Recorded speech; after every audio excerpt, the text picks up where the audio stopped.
Hola, buenas tardes, como cada domingo a las 5 de la tarde. Este va a ser el último capítulo de momento dedicado a la India, antes de volver de una vez al animismo africano y hablar de los espíritus, etcétera, ¿no?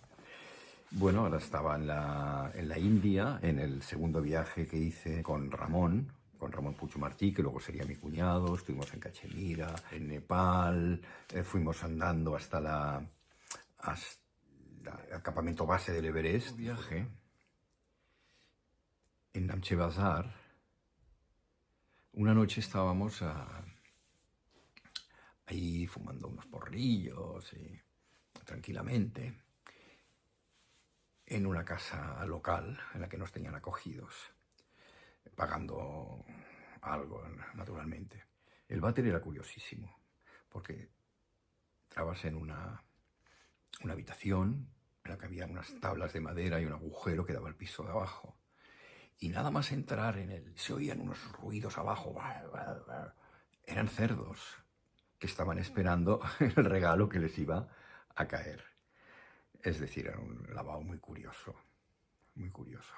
Luego más para adelante, en otros sitios, en algunas playas del sur de la India, donde se hacían las deposiciones en la playa por la mañana muy pronto, era seguido por gallinas y gallos que también venían a disputarse el premio, y luego los cangrejos, esos cangrejos gordos que van corriendo, chac, chac, chac, que también cuando venían que se acercaba un humano, pues se te acercaban. Y en Socotra te perseguían los alimoches, esto es el buitre egipcio, que también cuando veían que te apartabas, te ibas a un lugar un poco solitario, pues se apostaban encima de unas rocas o así para abalanzarse sobre el regalo que les iba a caer. Bueno, regresamos al lavabo con los cerdos, con los oing oing de los cerdos, etc. Entonces, cuando yo regresé a la habitación comunal, que había unos sherpas por ahí durmiendo, de local y porteadores, porque Namche Bazaar vive sobre todo del turismo hacia al Everest, ¿no? De los escaladores y tal. Entonces había una vieja tibetana, una anciana, que es la que se cuidaba más o menos nos daba chang, que es el licor un sake un poco, ¿no?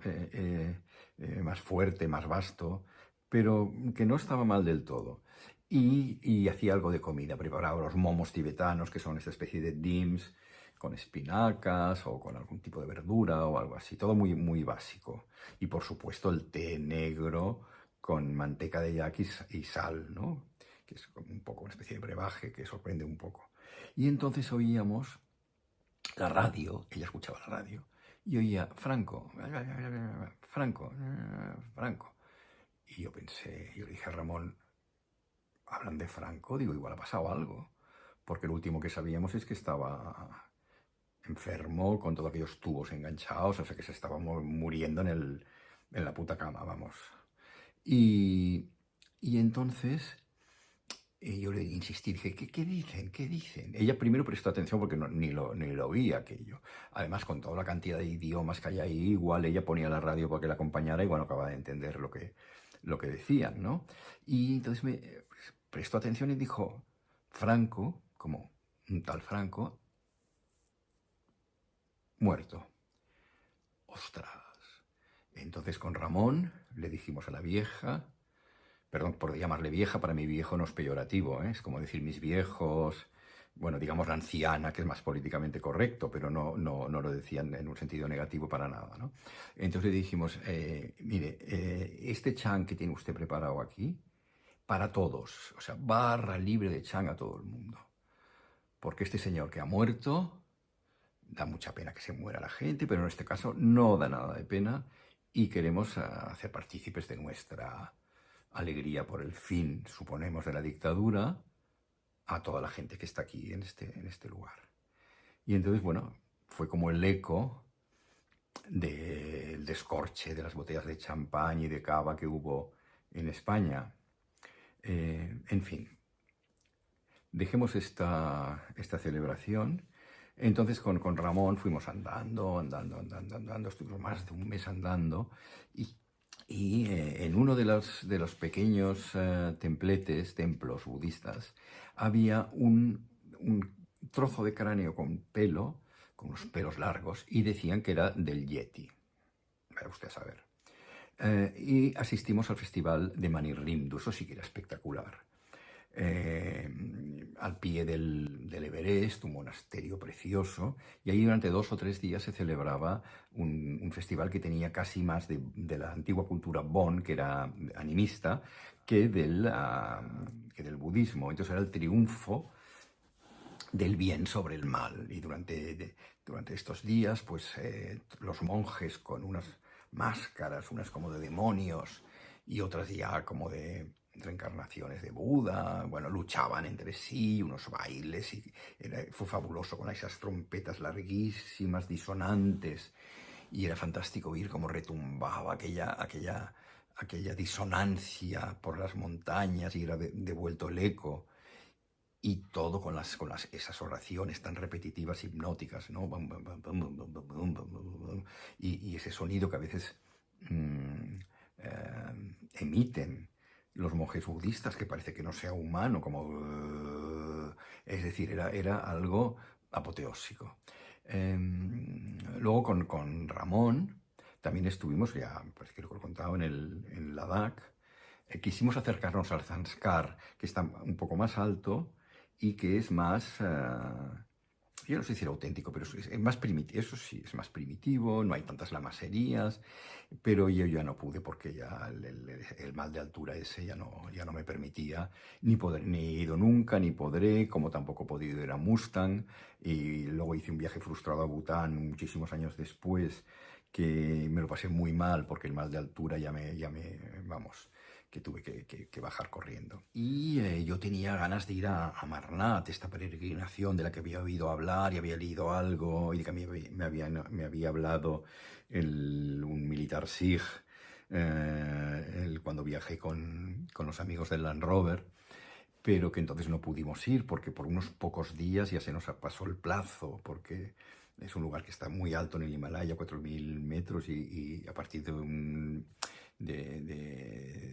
unos ciertos días ya no se puede ir. Y entonces ahora sí llegamos a tiempo para poder hacer la peregrinación.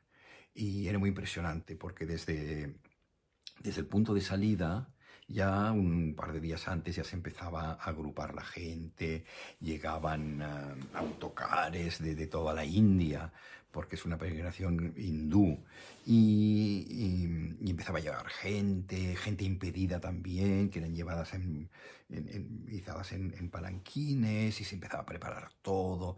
Detrás de los peregrinos, bueno, por supuesto, el estado de Jammu Kashmir había dispuesto tiendas de campaña, todo tipo de locales enormes donde se podía dormir, incluso el ejército repartía comida, el dal, estas lentejas, ¿no? Y arroz, unos peroles enormes y así, para alimentar a todos esos peregrinos, que eran más de entre 4 y 5.000. Y alrededor de toda esta gente también había los musulmanes que iban ahí para hacer negocio. Freían samosas, vendían guantes, vendían calcetines, vendían chales, todo para evitar el frío. También algunos eran porteadores, portaban las cosas de la gente por unas rupias, incluso tenían mulas que llevaban las mochilas bueno, y se ocupaban de la gente, ¿no? Alquilaban también, te hacían pagar algo por unas tiendas de campaña que también alquilaban, eh, porque esto era realmente como una especie de ciudad efímera que cada día pues que se iba recogiendo y montando en sitios distintos, ¿no? Lo que sorprendía más, bueno, había gente de todo tipo, gente rica, gente pobre, de toda la India, unos medio desnudos. Lo que sorprendía mucho eran los sadhus, ¿no? Los gurús, que iban de rojo, de naranja, muchos con el tridente de Shiva aquí, con estos polvos que se ponen, ¿no? También cubiertos de ceniza algunos. Algunos iban totalmente desnudos porque decían que tal como habían venido al mundo, querían permanecer así y se querían ir de esta manera. Muchos siempre decían que algunos que habían sido hombres de negocios, o incluso que habían estado casados y que tenían puesto respetable en la sociedad, pero que un día habían tenido como una iluminación y habían querido renunciar a todo, ¿no? Algo muy, muy hindú, por otro lado. Bueno, pues el primer día ya pisaron como con unas conchas, y el sadhu principal, no sé si era el principal, pero algún sadhu como muy importante que todo el mundo le besaba la mano, le hacían reverencias, es el que encabezaba la larga procesión de 5.000 personas. Pasamos primero por los bosques, pequeños arroyos, habían gamos, también las águilas en lo alto, es decir, era una maravilla entre árboles, coníferas gigantes. Y luego ya por la noche, había un momento ya antes del atardecer, bastante antes del atardecer, el líder plantaba el tridente, que es el símbolo de Shiva, y entonces decidía que ahí se acampaba, ¿no? Y entonces ya había unas tiendas grandes del ejército, los musulmanes también tenían unas tiendas que alquilaban a los hindúes, y también se hacían comidas, y sobre todo había música con la tabla y con los armonios portátiles, hacían loas a Shiva que duraban muchísimo, era todo bellísimo. Y después sobre todo los gurús, fumaban el shilom, esta especie como una pipa como cónica hecha de hueso o de piedra. Entonces fumaban y tosían, es algo inherente a la religión, o al menos a lo que ellos practican, ¿no? Estos sadhus, ¿no? Bueno, nosotros nos sentábamos con ellos y participábamos, y entonces decían boom, boom, Shankar, boom, boom, Shankar. Shankar es como otro nombre de Shiva. Y entonces yo me acordé de un cura que habíamos tenido en el colegio, que nos hablaba de los hashishin en Persia, que también tomaban lo mismo, y entonces, bueno, eran guerreros, y él decía que la palabra asesinos venía de hashishin. En fin, bueno, sí que viene de ahí, ¿no? Pero entonces nos hacía unas grandes advertencias de que ni se nos ocurriera meternos en ese mundo porque acabaríamos fatal, etc. Este se llamaba el padre Calasanz, que era un hombre muy exagerado, que él tocaba el órgano y era tan excesivo que en la tocata y fuga en re menor de Bach añadía cosas que Bach no había escrito para nada. Pero bueno, era un hombre muy, muy... Yo le tenía aprecio, porque no era como los otros curas que tocón y así. Era un hombre muy culto y que hablaba francés perfecto y nos daba clases de literatura. Bueno, ¿por qué meto este rollo? Bueno, porque cuando la primera vez que tomé el Shilom me acordé del padre Calasanz y de los Hashishin, y entonces, después del Boom Boom Shankar, le dije: padre Calasanz, esto va por usted, me encantaría que donde quiera que esté me estuviera viendo aquí, convertido, sí que estoy convertido en un hombre de provecho, porque estoy en esta peregrinación a 4.000 y pico metros de altura, en el Himalaya, rodeado de estos hombres desnudos y de estos peregrinos, y disfrutando como nunca lo había hecho. Bueno, entonces cada día el paisaje iba cambiando, claro, se iba volviendo cada vez más montañoso, más pedregoso, sobre todo, sin plantas, sin nada, y empezamos a ver los primeros glaciares. Yo me quedé de piedra cuando vi que los sadhus, se bañaban en aquellas aguas gélidas. O sea, tú veías el hielo, y entonces el agua que se iba como derritiendo, el agua que salía por debajo de este hielo. Y ellos ahí se bañaban. Como Dios los trajo al mundo, les daba todo igual, y era una cosa como digna de admirar y así. Una de esas noches yo metí la pata porque coloqué unas botas que había comprado, bata, unas botas baratas indias, pero que iban muy bien, y esas tiendas de campaña no cerraban bien. Y entonces siempre había como manos que robaban, bueno, muy típico de allá, y por la mañana no tenía las botas. Entonces, ¿qué iba a hacer yo? Faltaba un día o dos para llegar a la cueva. ¿Cómo iba a caminar sin botas? Entonces fui a un puestecillo del ejército indio que estaban allí porque cada día protegían a la gente y les daban diuréticos y pastillas por si tenían mal de altura o también por si pues hay gente que se moría y entonces se ocupaban ellos de bajar los cadáveres y tal. Y entonces había un SIG otra vez y entonces le conté lo que me había pasado. Dijo, "Ah, no te podemos ayudar porque aquí nosotros las botas todo lo tenemos justísimo, no tenemos nada, pero te voy a enseñar un truco de supervivencia que hacemos nosotros. Dice, mira, estas tierras son muy arcillosas. Tú tienes que conseguir ponerte la mayor cantidad de calcetines uno encima del otro. Yo llevaba 2 o 3 pares de calcetines en la mochila, más los que me dejó Ramón.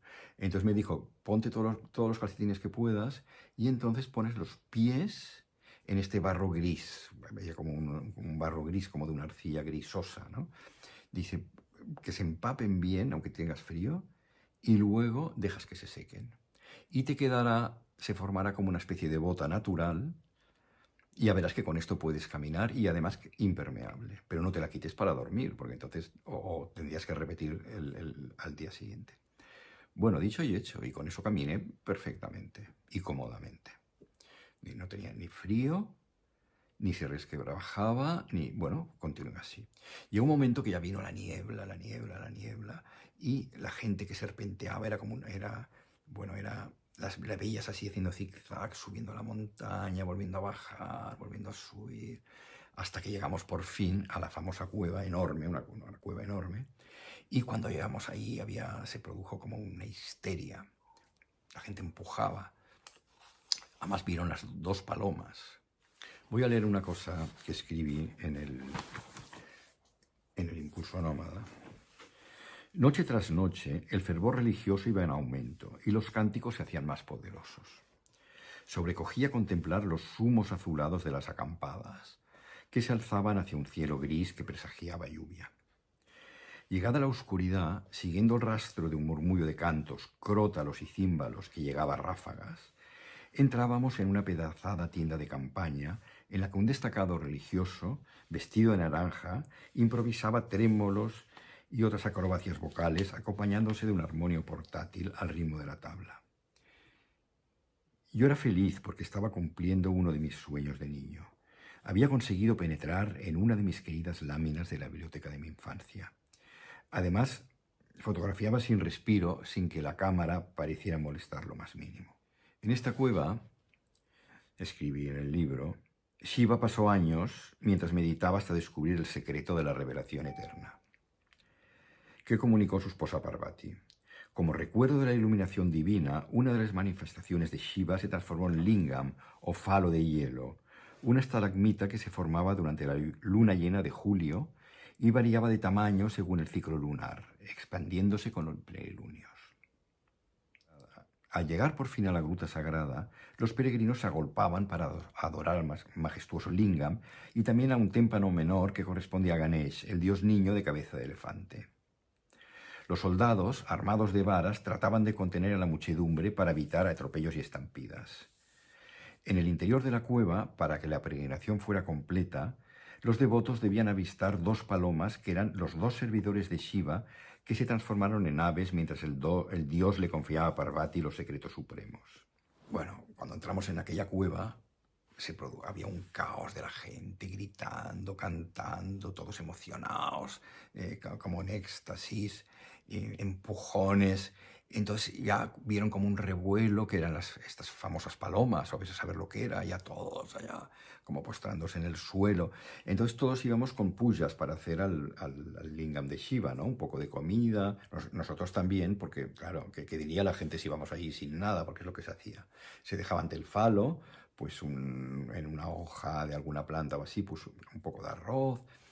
Bueno, yo ya no pude ni dar nada porque mientras me estaba acercando recibí un empujón. No es que me empujaran a mí, es que se empujaba a todo el mundo. Y el arroz y yo qué sé, a dónde fue a parar. Incluso no pude mira que había hecho fotos durante todo el ascenso, pero no pude ni hacer fotos, porque cuando ya me recompuse y ya quise fotografiar eso, ya estaba como 10 metros más lejos por los empujones. A pesar de todo ello y de este final, recuerdo el recuerdo es imborrable de esta ascensión a Amarnat, de aquel fervor, de los lugares por los que íbamos pasando. Es decir, es algo que yo no volveré a revivir. y que me acuerdo mucho. Luego yo sé que esta peregrinación se ha vuelto, ha cambiado mucho como ha cambiado el mundo, ¿no? Se ha vuelto más, en un tiempo incluso no turístico, no podría ser, no diría, pero sí que iba ese turismo de aventura, ¿no? Como grupos de gente enviados por estas agencias especializadas y así. Pero yo tuve la suerte que en el año 75 no había ningún extranjero. Bueno, miento. Había una alemana que le interesaba mucho el budismo, experta, que estudiaba el budismo, y además recuerdo que era diabética y diabética uno, es decir, que cada mañana se pinchaba y ella ya tenía una energía fantástica. Y quizás había dos o tres personas más, un par de hindús conversos, de neoconversos, y nada más. Pero yo recuerdo, guardo un recuerdo inborrable.